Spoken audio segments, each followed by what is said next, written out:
What does racism feel like?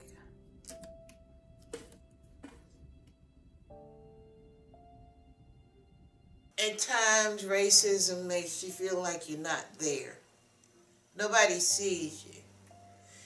And then at other times, it makes you feel like you're dirty, that there's something wrong with you. Racism feels like anger. It feels like hate. It can make you feel like you're uneducated at times. You can have beautiful vocabulary. You can speak very well. And there's always someone in the crowd that's going to try to put you down. It feels like being invisible. It feels like being dismissed. Man, it's so hard to describe. It's painful, it's eerie, it's disappointment, it's makes you angry, upset, sad. There are so many descriptors for racism as far as the feeling of it, but you know, it's so historic, and it feels like it just permeates your skin, and it feels like an impediment to your progress, and it feels like just a damning of your existence. I think, honestly, since I moved to Gettysburg, I would say racism feels very passive-aggressive. Like, it feels like a bunch of assumptions at the beginning of a conversation about who you are and where you're from. It feels like people violating your space with the, let me touch your hair, or can I touch your hair? It feels like, I don't know, like very, very passive aggressive. You know, when I first moved to Gettysburg, I intentionally, because I worked for the college here, I would intentionally put my college badge on my keys, so whenever I'm out in like the local boutiques and stuff, you know, they see my college badge and they treat me different. They honestly do. Like when I first moved here and I didn't have my college ID, employee ID on my key ring, you know, they would look at me and give me these looks, and then as soon as I go to open my wallet and they see the college, the employee thing, they go, oh, you work at, like their whole demeanor changes. And so I started to carry it around just on my ID, so, I mean on my keys, so I wouldn't have to, you know, pull it out. Racism feels like those times in your childhood when you would be going through something, normally with your parents or siblings, inter-family stuff, and you get that feeling like, I don't belong, or am I supposed to be here? And you know, that carries with you until you're able to form some self-consciousness and really understand what building a self-worth is about.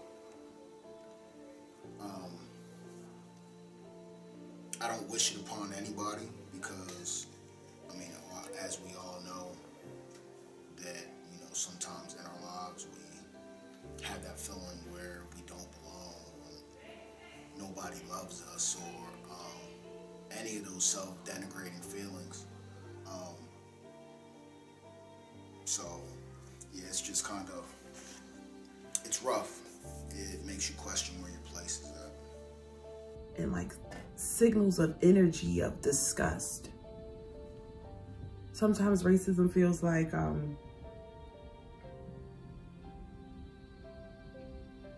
it feels lonely. My father's English and Irish. My mother is Native American and African. And I was raised by both of my parents. My parents were ran out of the state of Virginia. They were going to lynch them. And they went to Washington, didn't make it there, and they went on to Philadelphia. And I was raised in an all-white neighborhood. I didn't know I was a person of color till I was 12 years old. I didn't know there were so many people of color in the world till I was 19. And that's the truth. But I have been through racism. And a lot of times you question, what's wrong with me? But it probably had to be like once I got to middle school and I went to a school outside of my neighborhood. And I remember like within the first couple of weeks, my brother actually like getting suspended, and it was like this whole thing.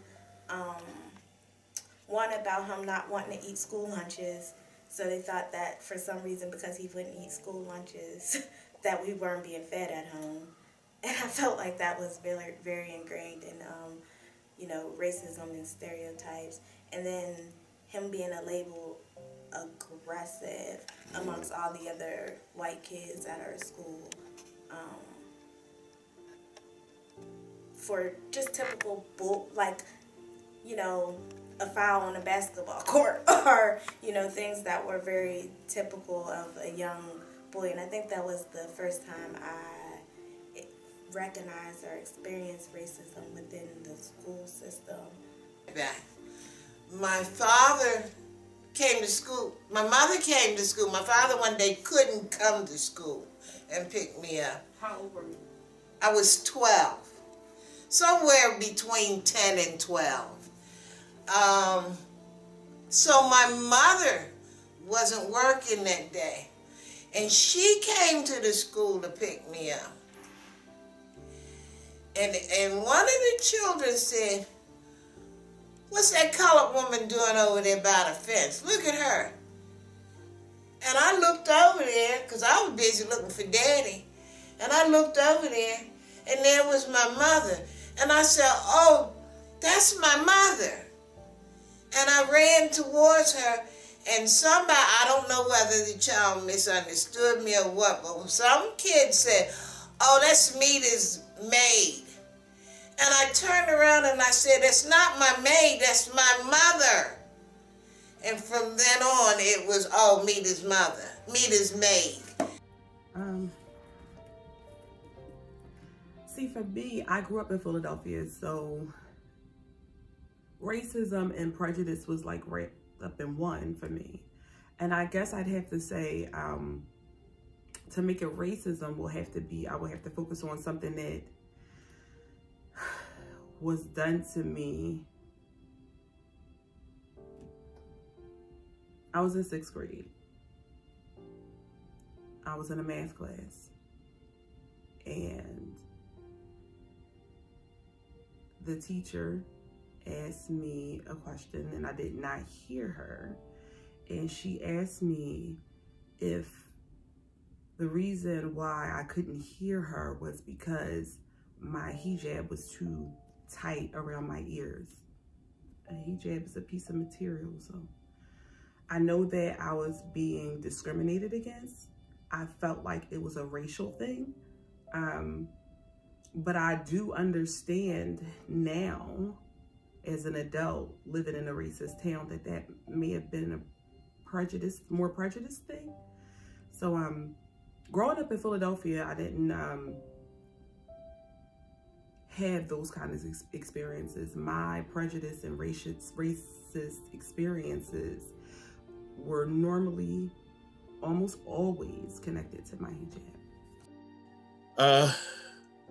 You know, it was interesting. You know, I don't know if it was technically racism, but I think the one thing that I thought growing up in high school that was interesting was tracking, the concept of tracks in schools. And, you know, arguably, I think people can look at it and say that the racism, that was a form of systemic racism. What I found was, you know, when going to a Catholic school, we had the track system. You know, you had your folks in your AP, but you had your track 1, track 2, track 3, and track 4. And the folks, and I remember my mother beating this in my head, like, you want to get into track 1 and track 2, because the track 1 and track 2 kids are the kids that have the opportunity to go to college. And the kids that are in track 3 and track 4 don't usually get the investment that they should to boost them up to go to college. But what I found is that track 3 and track 4, there were more people of color in 3 and 4 than there were in 1 and 2.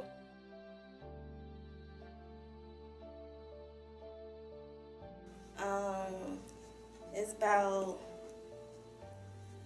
I mean, had to be no later than 7:30, 8 o'clock in the morning.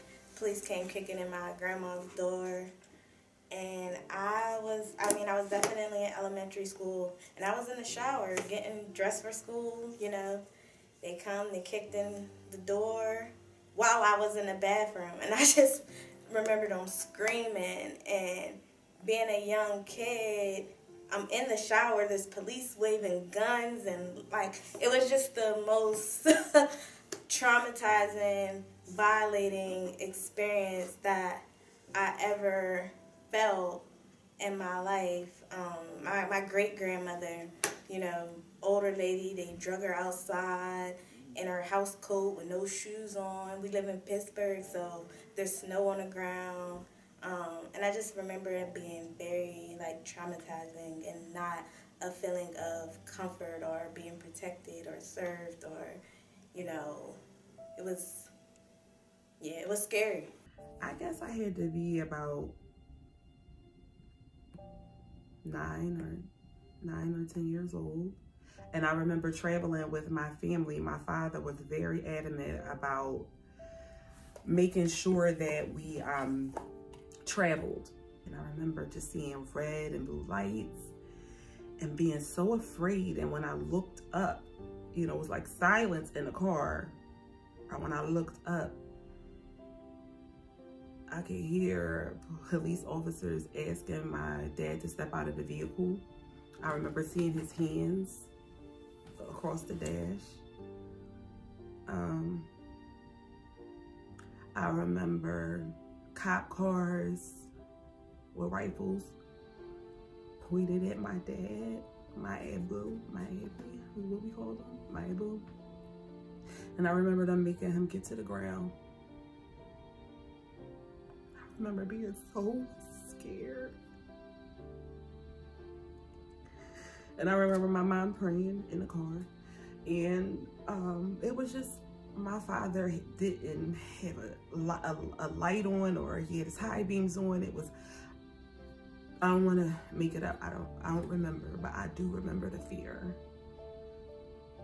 And when I see that fear in my son, when we get pulled over, I always try to make sure that he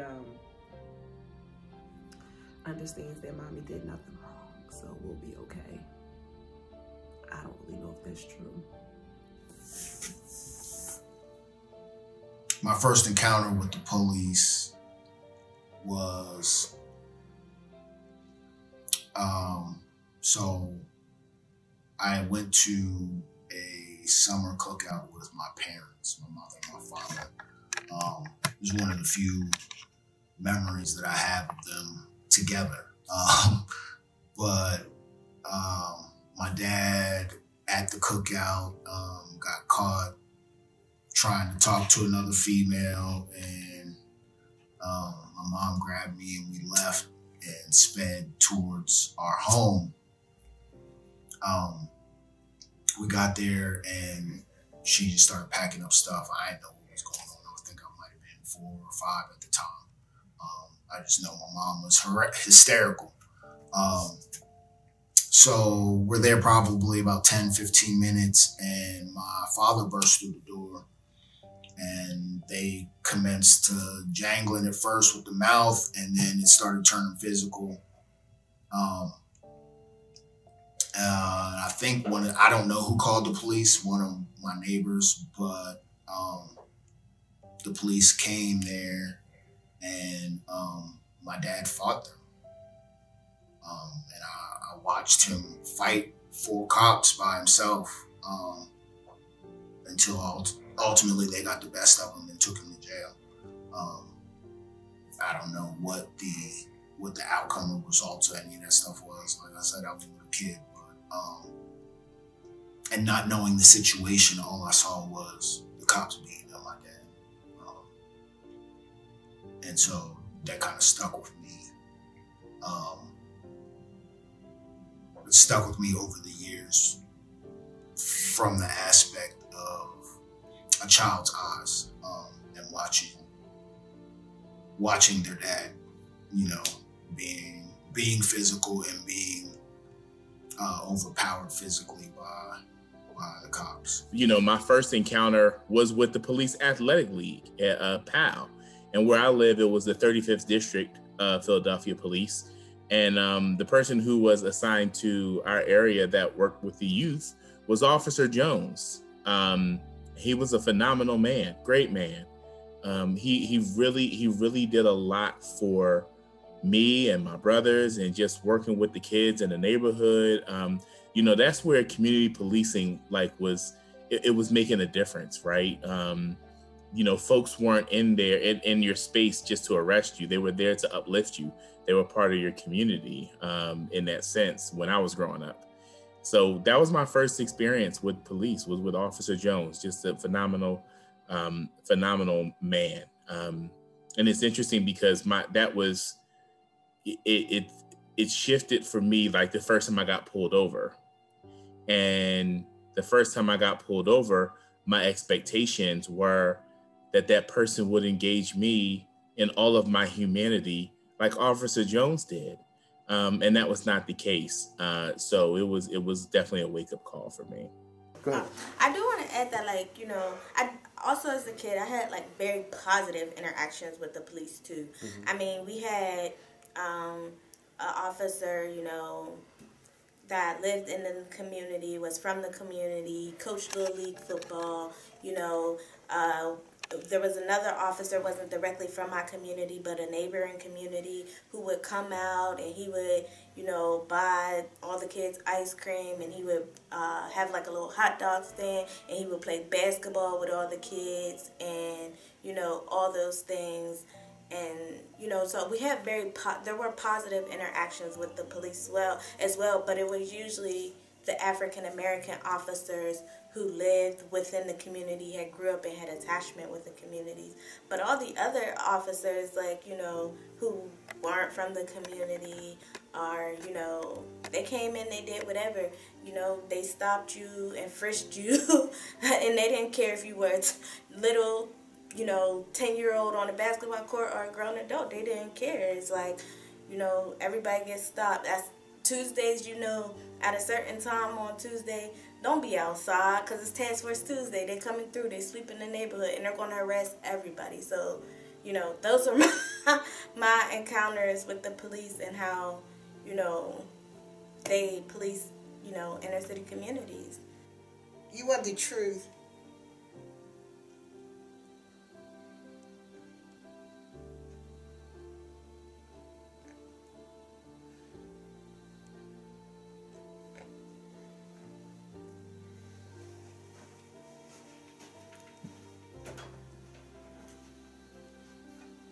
Take your time.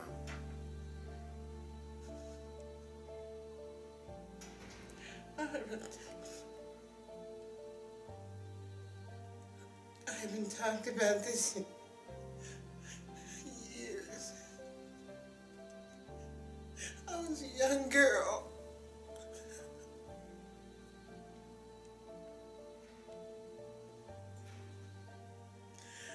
Under the 2656 Orkney Street, Philadelphia, Pennsylvania.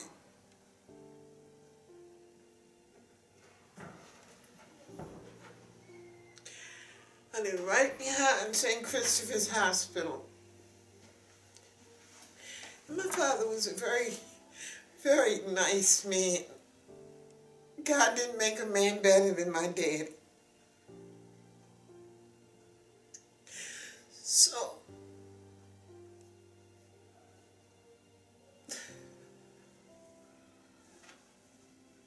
I dodged the old man that lived across the street from us. I used to go over and talk to him. So I didn't have many friends. I still don't. I don't make friends. I don't trust people. But I used to go over and talk to him until he started wanting to pat and feel on me. He had 4 sons, and they were all on the police force. So after a while, I just, instinct told me to stay away from him. So we moved up the block, in the same block, but we moved further up. It wasn't right across the street from us anymore. But Daddy had made friends with his sons. And as I say, all 4 of them were on the police force. I can't remember whether he was on the police force at one time or not, but I knew during that time he had retired from whatever he was doing. Daddy had made friends with his sons. And there was one son, I don't know whether he was the younger of the 4, but he looked like he was. And he started grooming me, if you know what I mean. And he got to a point where he would catch my father when he wasn't there. Because like I say, my mother worked all the time. And he would catch my father there when he wasn't there. And he would come in and he would sexually molest me. And I was scared because I thought that they would do something to my mother and my father. I never told anybody. It's the first time I've ever told anyone about this.